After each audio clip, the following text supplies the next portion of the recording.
Hi, I'm Amr Kaisi. I'm a leadership speaker, I'm an executive coach, and I'm a professor of leadership. In previous posts, I have shared about our tendency as human beings and as leaders to assume negative intent. We observe a behavior that we can't understand, or that frustrates us, or that annoys us, and we assume negative intent.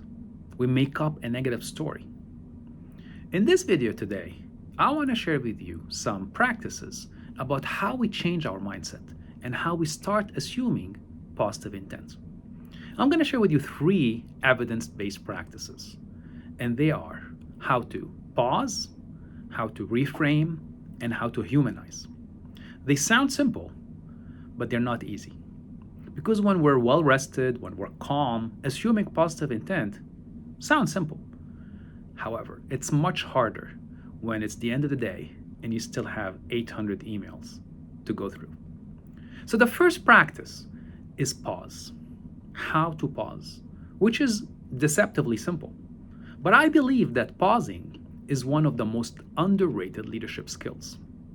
Because modern leadership trains us to react instantly, text faster, answer faster, decide faster.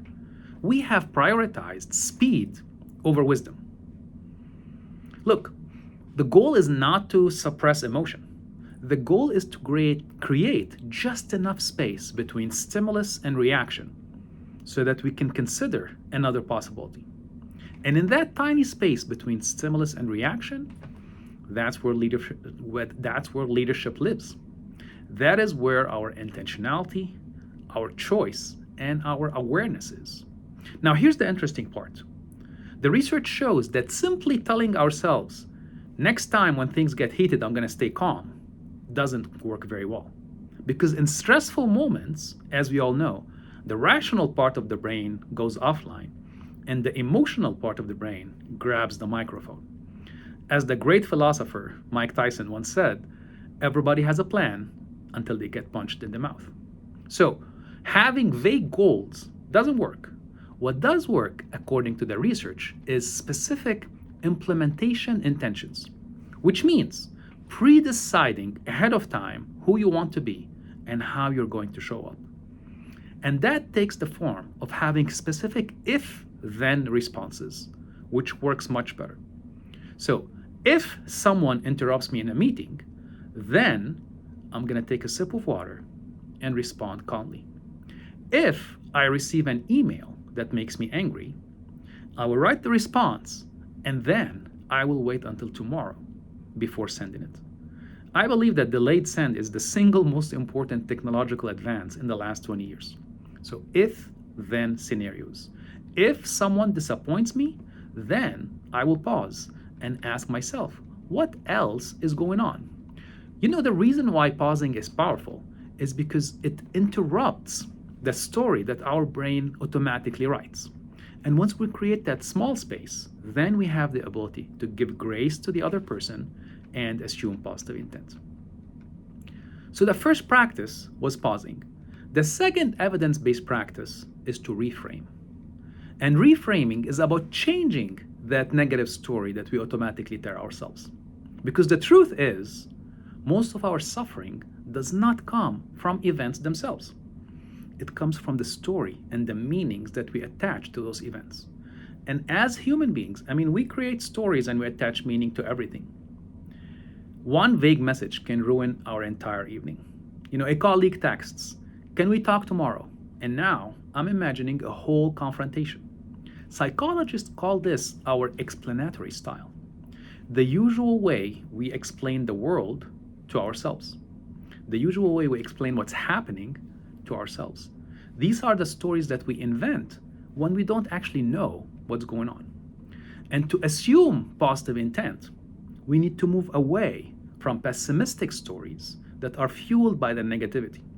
We need to be more optimistic. But we're not talking about blind optimism. There are some people who are genuinely toxic, yes. There are some drivers on the road that are really reckless, yes. Some situations do require boundaries and accountability, absolutely. But there's also a danger in becoming chronically cynical. So if we think of it in terms of a spectrum, at one end of the spectrum is the cynical pessimist, the doom and gloom person who always sees the glass as half empty.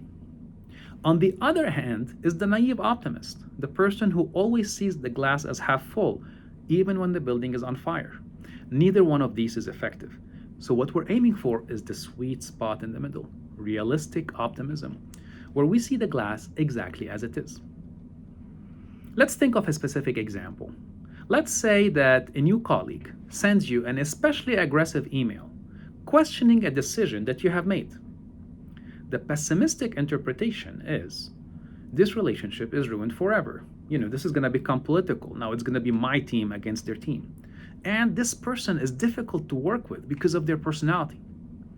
Once again, the fundamental attribution error, which we've talked about in the past, appears.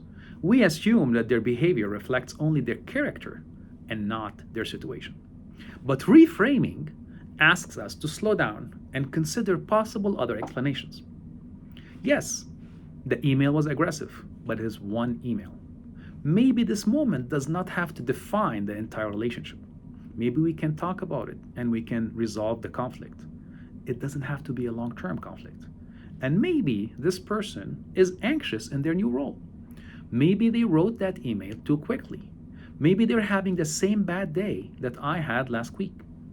Reframing is about interpreting negative interactions as short-term, specific, and non-personal, but doesn't mean excusing bad behavior. It means refusing to immediately turn one moment into permanent judgment. When we reframe, we become open to the possibility that the other person is not malicious. They're just human. Which leads us to the third practice, which is humanizing. Humanizing, honestly, it should come naturally to us as human beings. The problem is we only humanize our people. We humanize our in-group, and we judge the out-group, the other tribes. And we all belong to tribes. Political tribes, religious tribes, the people who do CrossFit are a tribe, vegans are a tribe, right? We all belong to tribes at work. So these tribes at work, finance versus marketing, strategy versus operations, corporate versus employees. Every department and every tribe, deep inside their hearts, believe two things to be true. We work harder than everyone else, and the other departments don't know what they're doing. And dehumanizing happens all the time in organizations. The leadership teams think middle management doesn't get the strategy. Middle management thinks leadership has lost touch with reality, and on and on and on. So what do we do? What can we do to humanize? To humanize, we need to expand the scope of the tribe. We are not strategy versus operations. We are not clinical versus non-clinical. We are all part of one large tribe, and that is the organization. And we are all serving the customer or the patient. So these are the three practices that I would like you to keep in mind to change your mindset and start assuming positive intent. We start with the pause, and then we reframe, and then we humanize. Thank you for listening.